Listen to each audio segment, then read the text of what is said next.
क़यामत आमा जब कब्रों से उठाए जाओगे तुम्हें अंधा करके उठाया जाएगा।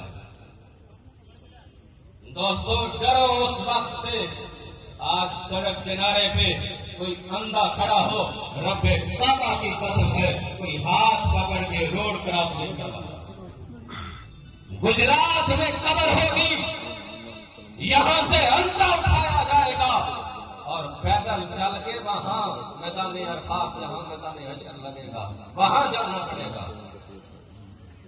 ये जिंदगी इतनी आसान न थी, इतनी हमने समझ ली है।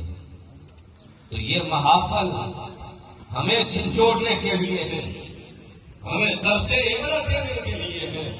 वो बाबा फरीद ने कहा था ना, मैं अक्सर कहता हूं, कोई बन गया रौनक पखियां दी, कोई छोड़ के शीश महल चलिया, कोई पलिया नाच नसरिया में, कोई गरम रेत के थल चलिया।